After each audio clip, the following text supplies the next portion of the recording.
बीकानेर की होली अपने अलग अलग अंदाज के लिए मशहूर है। अल्लड़ मस्ती, फाल्गुनी गीत, चंग की थाप होली से 10 दिन पहले ही गूंजने लगते हैं। होली पर बीकानेर में रम्मत का आयोजन होता है। यहाँ की रम्मतें दुनिया भर में विख्यात है। देखिए बीकानेर से मनीष शर्मा की स्पेशल रिपोर्ट। होली का रंग होलियारों के संग, फाल्गुनी मस्ती की बयार, छाने लगा रम्मतों का खुमार।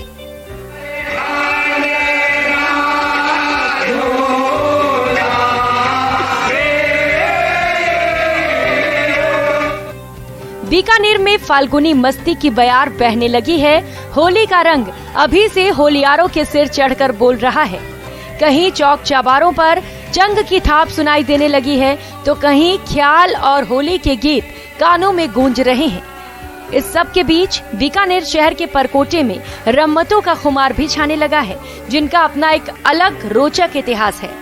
बसंत पंचमी के साथ ही रम्मतों के अभ्यास का आयोजन शुरू हो जाता है। होलाष्टक के साथ ही हर दिन अलग अलग क्षेत्रों में रम्मत का दौर शुरू हो जाता है। ख्याल, चौमासों पर आधारित लोक नाट्य, रम्मतों के ओजस्वी स्वरों की गूंज, अलहाज जीवन शैली, नगारे की थाप, मजीरों की गूंज के बीच ओजस्वी स्वरों में गाए जाने वाले गीतों का शोर। ये नजारा है बिस्सों के चौक का, जहां आशापुरा नाट्य संस्थान की ओर से नौटंकी शहजादी की रम्मत खेली जा रही है। अभी मनोरंजन के नाम पर त्योहार के मौके पर अपनों को एक जगह इकट्ठा करने के उद्देश्य से शुरू हुई ये रम्मत अब परंपरा बन चुकी है। मैं तो इसको 44 साल से कर रहा हूँ। बाकी इसकी जो स्टोरी है वो मैं 5वीं पीढ़ी में हूँ, मेरा लड़का 6ठी और पोता 7वीं। कम से कम 400 वर्ष हो गए इसको रमत को करते हुए। मैं मेरे परिवार की 7वीं पीढ़ी हूँ। मेरे पहले के 6 पीढ़ी के लोग जो है ये रमत कर रहे हैं, तो जब मैंने उनको देखा तो मेरे के अंदर भी ये रुचि जागृत हुई कि मैं इस रमत में भाग लूँ। रम्मत की परंपरा करीब 400 साल पुरानी है। आज भी ये परंपरा बीकानेर में निभाई जाती है। रम्मतों को देखने के लिए सैलाब इकट्ठा होता है। रम्मत मंचन में पुरुष महिलाओं का रूप धारण करते हैं। पहले ये अपने किरदार के अनुसार तैयार होते हैं और फिर आसपुर माता की आराधना कर मंच पर उतारते हैं। सरकार की ओर से रस्म कला को युवाओं को सीखने के प्रयास भी किए जा रहे हैं, ताकि युवा इस परंपरा को आगे बढ़ा सके। मैं 33 साल से भाग ले रहा हूँ, ये 34वां साल है। महिला इसलिए बनते हैं क्योंकि होली का माहौल है और लेडीज़ का इसमें पात्र होते हैं, लेडीज़ के पात्र होते हैं। लेडीज़ क्यों नहीं बनते हैं? क्योंकि होली के माहौल में ये लोग छेड़ा-छेड़ी करते हैं, गलत बोलते हैं, इसलिए औरतों को आना अच्छा नहीं लगता। इसलिए हमको ये लेडीज़ का पार्ट करना पड़ता है। ऐसा है, मैंने तो मेरी 80 साल की उम्र हो गई और अपने जन्म से पहले से चलती आ रही है। पहले ख्याल मौरी की रम्मत होती थी, अब नौटंकी और पुरोड़मल की रम्मत होती है।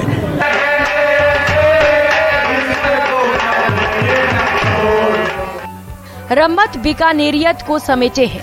राजस्थानी भाषा में खेलने को रमणा कहते हैं। रमणा का ही रूप है रम्मत।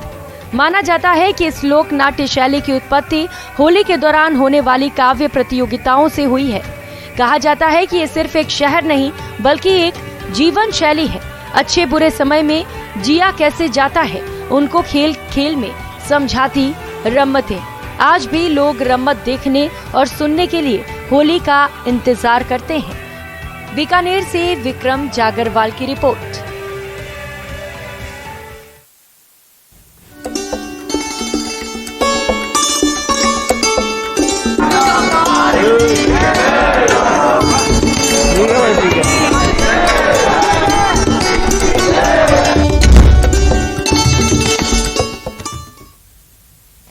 खाटू श्याम जी में बाबा श्याम का वार्षिक लक्खी मेले का आज समापन होगा। मंदिर में भक्तों की लंबी लंबी कतारें लगी हुई हैं। लाखों की संख्या में श्रद्धालु खाटू श्याम पहुंच रहे हैं। रिमझिम बारिश के बाद मौसम भी सुहाना हो गया है। कई भक्त बाबा के साथ होली खेलकर वापस जाएंगे।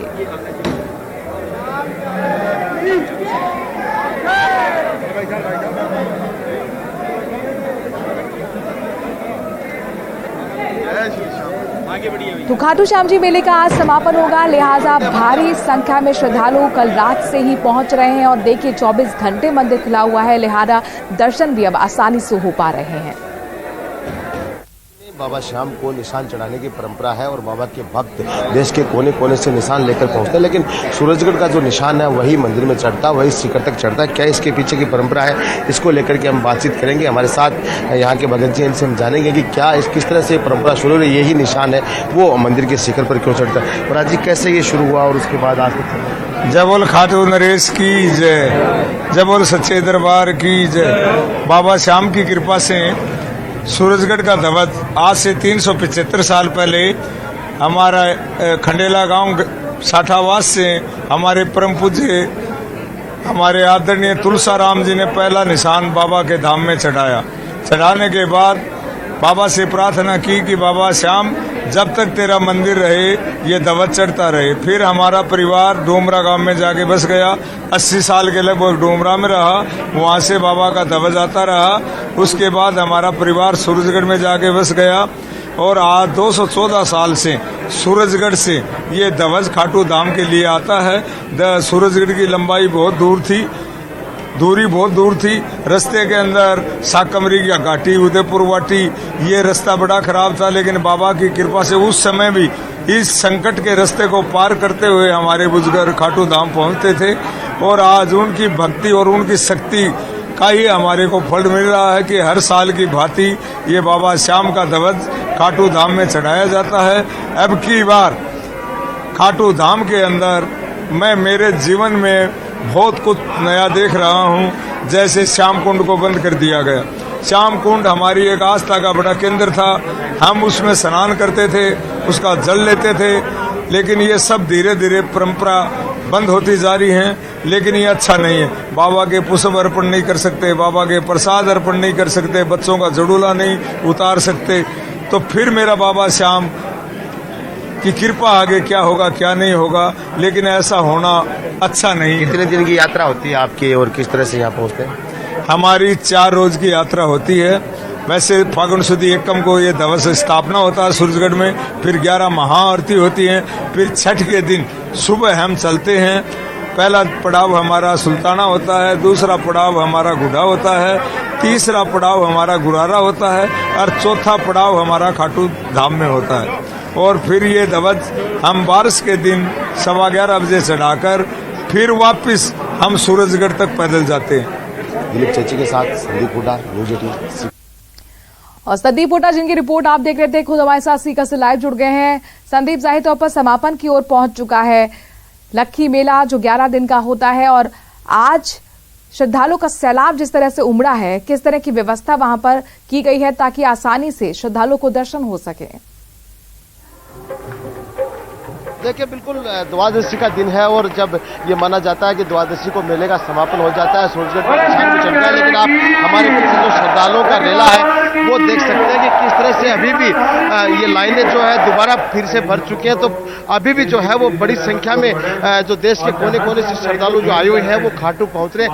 हालांकि पीछे से जो श्रद्धालुओं का दबाव था रिंगस की तरफ से आने का, पदयात्रियों का, वो बिल्कुल अब कम हो चुका है। लेकिन खाटू में अभी भी बड़ी संख्या में जो श्रद्धालु मौजूद है और मंदिर में बड़ी दूर दूर तक जो है वो कतारें लगी हुई है। तो आज भी निश्चित रूप से शाम तक और रात तक इसी तरह से जो है ये भक्तों का सैलाब रहने वाला है। और इस बार कल रविवार है, तो इस वजह से भी जो है श्रद्धालु अभी ज्यादा यहाँ रुके हुए हैं कि आराम से कल भी दर्शन करेंगे और कल भी बड़ी संख्या में जो है वो श्रद्धालु पहुंचेंगे। और दूसरी तरफ बहुत से बाबा के भक्त ऐसे भी हैं जो होली खेल करके और होली के बाद भी खाटू से यहाँ से जाएंगे। तो अभी भी जो है लाखों की संख्या में श्रद्धालु है वो खाटू में मौजूद है। जी, यहाँ पर चूंकि सूरजगढ़ के निशान के साथ ही मेले के समापन हो जाएगा, श्रद्धालु से अगर मुमकिन हो तो बात कीजिए, दर्शन के अभिलाषा के साथ आए होंगे, मन्नतों के साथ आए होंगे, क्या महसूस कर रहे हैं इस वक्त, किस तरह की भावनाएं उनके मन में उमड़ रही हैं जब बाबा श्याम की वो दर्शन कर रहे हैं? बहुत बड़ी संख्या में भक्तगण यहाँ बाबा के दर्शन करने आते हैं। जी बाबा से क्या मन्नत मांग रहे हैं? बाबा से मन्नत ये मांग रहे हैं कि बाबा हर वक्त बस खुशहाली देते रहना। जय श्री श्याम। जय श्री श्याम, जय श्री श्याम, जय श्री श्याम, जय श्री श्याम। जय श्री श्याम। हिंडौन से, हिंडौन सिटी। अभी हमें आधा घंटा हो गया। आप जहाँ कहीं भी उचित समझते हैं ये देखिए श्रद्धालु आज भी जो है कल जिस तरह से जो नई व्यवस्था के तहत 1 घंटे में दर्शन होते, आधा घंटा अभी भी श्रद्धालुओं को लग रहा है। तो ऐसे में ये माना जा सकता है कि अभी भी पीछे की तरफ है वो काफी भीड़ है। और आज जो इसी तरह से जो शाम तक जो मेला चलने वाला है, अभी प्रभारी मंत्री पहुंचेंगी, वो भी आज मेले में दर्शन के लिए आएंगे और एक बार व्यवस्थाओं का जायजा भी लेंगे, क्योंकि देवस्थान मंत्री भी है और उन्हीं की जो देखरेख में ये पूरा काम हुआ है। तो एक बार फिर से प्रभारी मंत्री आएंगे, अधिकारियों के साथ रिव्यू करेंगी और उसके बाद अगले मेले के लिए क्या व्यवस्थाएं हो सकती है, क्योंकि पहली बार नई व्यवस्थाएं की गई थी, इनमें कहीं सुधार की गुंजाइश है। वो पूरी तैयारी अगले मेले की जो है आज बैठक में की जाएगी कि अगले साल के लिए तमाम जो पुलिस अधिकारी थे उन्होंने भी सुरक्षा का व्यवस्था का जायजा लिया था। कई बदलाव भी इस बार किए गए। श्रद्धालु से आपने चूंकि बात की, 11 दिन पूरे लक्की मेले को आपने कवर किया है, क्या श्रद्धालु इस बार की व्यवस्थाओं से संतुष्ट नजर आए हैं? बिल्कुल देखिए, काफी जो दर्शन की जो व्यवस्था है, मेले के अंदर दर्शन की जो व्यवस्था थी, उससे श्रद्धालु पूरी तरह संतुष्ट नजर आए कि 1 घंटे में उनको दर्शन हो रहे थे। लेकिन बहुत सी ऐसी व्यवस्थाएं थी, सबसे बड़ी परेशानी जो श्रद्धालुओं को हमें देखने को मिली, वो एक तो उनके बैग और जो सामान और जूते चप्पल, वो बहुत से श्रद्धालुओं को वापस नहीं मिले। हालांकि कुछ नई व्यवस्थाएं प्रशासन की तरफ से की गई, स्काउट लगाए गए, लेकिन इतनी बड़ी संख्या में जब श्रद्धालु आए तो वो एक कमी काफी देखने को मिली कि जूते चप्पल जो सामान था वो वहां तक नहीं पहुंच पाया। और दूसरी तरफ जो पदयात्री जो वहां से आ रहे थे उनको जब डाइवर्जन के मार्ग से निकाला गया तो उस तरफ काफी कुछ परेशानियां उनको उठानी पड़ी। तो कुछ छोटी छोटी परेशानियां थी जो श्रद्धालुओं ने। संदीप जरा ये भी बताइए, कितनी बड़ी संख्या में श्रद्धालु इस बार लक्की मेला में मौजूद रहे और बाबा शाम के दर्शन कर पाए? देखिए, हर सभी का अनुमान यही है कि जो पहले ही अनुमान लगाया जा रहा था कि 40 लाख के आसपास श्रद्धालु मेले में पहुंचेंगे, तो ये तो अब प्रशासन भी मान रहा है और यहाँ लोग भी मान रहे हैं कि जिस तरह से सैलाब उभरा है, तो उससे ये तो तय हो गया कि 50 लाख से तो काफी ज्यादा संख्या श्रद्धालुओं की इस बार मेले में हुई है। कल एकादशी को ही जो है वो 17 से 18 लाख श्रद्धालु खाटू पहुंचे हैं। तो बाकी के जो 9 दिन है उनमें कभी 3 लाख, कभी 2 लाख, कभी 4 लाख, कभी 1 लाख, कभी 5 लाख भी पहुंचे हैं। तो इस हिसाब से 50 लाख से ज्यादा श्रद्धालु जो पूरा मेला है इसमें इस बार जो अनुमान एक लगाया जा रहा है कि इतने श्रद्धालु पहुंचे। और अब चूंकि मैं आपको बताना चाहूंगा कि कुछ चीजें जो अगले मेले से पहले है वो प्रशासन ने तय भी कर लिया है। एक तो रिंगस से डेडिकेटेड कॉरिडोर बनाया जाएगा सिर्फ पदयात्रियों के लिए, ये लगभग फैसला हो चुका है। कल जो कलेक्टर के स्तर पर बातचीत हुई कमेटी से, उसमें यह फैसला हो चुका है। इसकी जल्दी घोषणा होने वाली है कि कब से इसका काम शुरू होगा और किस तरह से, क्योंकि पदयात्री सबसे ज्यादा आते हैं, उनको बड़ी परेशानी होती है सड़क पर चलने में। तो ये पूरा डेडिकेटेड कॉरिडोर बनेगा जो ऊपर से कवर भी होगा, जिससे कि अगर बारिश आती है तो भी कहीं कोई समस्या नहीं। बिल्कुल, ये जो व्यवस्था है इसको सुचारू रूप से लागू करने के लिए लगातार प्रशासन जुटा हुआ था और अगले लक्की मेले के लिए भी तैयारियां आज से शुरू हो गई हैं। संदीप, जाहिर तौर पर लगातार आप भक्ति के अलग अलग रंग दिखा रहे हैं, श्याम बाबा के भक्ति के रंग में किस तरह से श्रद्धालु डूबे हुए हैं, ये तस्वीरें भी इस बात की बानगी हैं। 24 घंटे ये मंदिर खुला हुआ है जहां पर श्रद्धालुओं का तांता लगा हुआ है। बाबा शाम के दर्शन के लिए ललायत तमाम श्रद्धालु देश के कोने कोने से पहुंच रहे हैं। लक्की मेले की अपनी मान्यता होती है, आस्था, और जाहिर तौर पर आप देख सकते हैं कि किस तरीके से आज लक्की मेले का समापन, लिहाजा सैकड़ों की संख्या में, हजारों की संख्या में श्रद्धालु पहुंच रहे हैं। शुक्रिया संदीप तमाम जानकारी हम तक पहुंचाने के लिए। वक्त थोड़े से ब्रेक का है, खबरों का सिलसिला जारी रहेगा, लेकिन उससे पहले अपने दर्शकों को बता दें कि जयपुर से बड़ी खबर आ रही है। वीरांगनाओं की मांग को लेकर किरोड़ी का धरना जारी है। इस बीच धरने का 5वां दिन आ चुका है। वीरांगनाओं और परिजनों के साथ राजभवन कूच करेंगे। बड़ी खबर किरोड़ी लाल मीणा से जुड़ी हुई। वीरांगनाओं की मांग को लेकर किरोड़ी लाल मीणा का धरना लगातार जारी है। आज धरने का 5वां दिन। वीरांगनाओं और परिजनों के साथ राजभवन कूच करने की किरोड़ी लाल मीणा की तैयारी। शहीद स्थल पर अभी ये धरना प्रदर्शन चल रहा था। विधानसभा से शहीद स्थल का कूच किया। 5 दिन से वीरांगनाओं की मांग की लगातार आवाज बने हुए हैं किरोड़ी लाल मीणा, और आज खबर ये है कि वीरांगनाओं और परिजनों के साथ राजभवन कूच करेंगे किरोड़ी लाल मीणा। विष्णु हमारे संवाददाता इस खबर पर ज्यादा जानकारी के साथ जुड़ गए हैं। विष्णु, 5 दिन से धरना चल रहा है किरोड़ीलाल मीणा का, कितने बजे राजभवन कूच करने की तैयारी? देखिए, 5 दिनों से चल रहा धरना आज भी जारी है और आज भी डॉक्टर किरोड़ीलाल मीणा वीरांगना और उनके परिजनों के साथ में शहीद स्मारक पर, जो कि पुलिस कमिश्नर के ठीक सामने की तरफ है, वहां धरने पर बैठे हुए हैं। लेकिन जब पिछले 5 दिनों से सरकार ने कोई मांग को सुना नहीं है, कोई वार्ता करने के लिए आया नहीं है। हालांकि कल ये बात हुई थी कि एक बार वापस से गृह राज्य मंत्री राजेंद्र यादव के साथ उनकी बातचीत होगी, आज बातचीत होगी, लेकिन अब तक चूंकि जो बातचीत है वो बेनतीजे रही है। ऐसे में आज डॉक्टर किरोड़ीलाल मीणा ने वीरांगनाओं के साथ में दोपहर 12 बजे के वक्त में राजभवन पहुंचने का जो आह्वान किया है, और उसको देखते हुए जो जयपुर पुलिस कमिश्नरेट है वो भी सतर्क हो गई है। उसके लिए जो सुरक्षा जो बंदोबस्त है वो राजभवन पर लगा दिए गए। तमाम जो इंतजाम है, किरोड़ीलाल मीणा को किसी भी तरीके से रोकने का जो प्रयास है वो पुलिस कर सकती है, लेकिन वहीं पर किरोड़ीलाल मीणा अपने समर्थकों के साथ में और साथ में वीरांगनाओं के साथ आज दोपहर 12 बजे का उन्होंने टाइम दिया है कि वे राजभवन पहुंचेंगे और राज्यपाल से मिलकर के जो भी वीरांगनाएं हैं उनकी मांगों को लेकर के, उनको उनके शहीदों के नामकरण को लेकर के, उनके परिजनों को नौकरी दिलाने की मांगों को लेकर आज वे राजभवन जाएंगे। उसके पहले मैं बता दूं कि जाट महाकुंभ कल जयपुर में होने वाला है और आज जाट नेता विजय पूंजा ने भी डॉक्टर किरोड़ीलाल मीणा से शहीद स्मारक पर पहुंच के मुलाकात की थी और काफी कुछ उनके बीच में बातचीत हुई। ऐसे में ये जो समीकरण है वो भी राजनीतिक दृष्टि से काफी अहम माना जा रहा है। जी, लेकिन विष्णु, बड़ा दिलचस्प है, एक तरफ जयपुर में घेराव भी चल रहा है बीजेपी का, चूरू में रैली चल रही है वसुंधरा राजे की सालासर में, और यहाँ पर किरोड़ीलाल मीणा का प्रदर्शन, अलग अलग प्रदर्शन, क्या इसको किस तरह से देखा जाना चाहिए?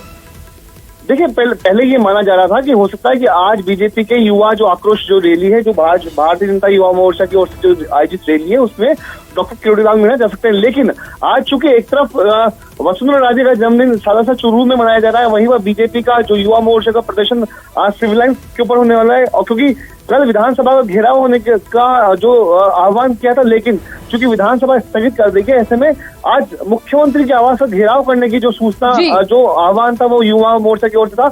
ऐसे में किरोड़ीलाल मीणा ने भी अपने पूरे मामले को डाइवर्ट करने के लिए संभवतः आज राजभवन पर कूच करने का जो निर्णय है वो अचानक से बनाया होगा, और इसलिए दोपहर 12 बजे के वक्त जबकि एक तरफ बीजेपी का प्रदर्शन चल रहा होगा, तो बीजेपी के नेता अलग अलग प्रदर्शन कर रहे हैं। जाहिर तौर पर एक तरफ राजभवन की कूच की तैयारी यहाँ पर किरोड़ीलाल मीणा की, तो वहीं जयपुर में सीएम आवास का घेराव बीजेपी के कार्यकर्ताओं की तरफ से होगा। शुक्रिया विष्णु तमाम जानकारी हम तक पहुंचाने के लिए। और इसी खबर के साथ वक्त छोड़े से ब्रेक का है। देश और प्रदेश की बाकी खबरों के लिए बने रहिए न्यूज़ 18 राजस्थान के साथ।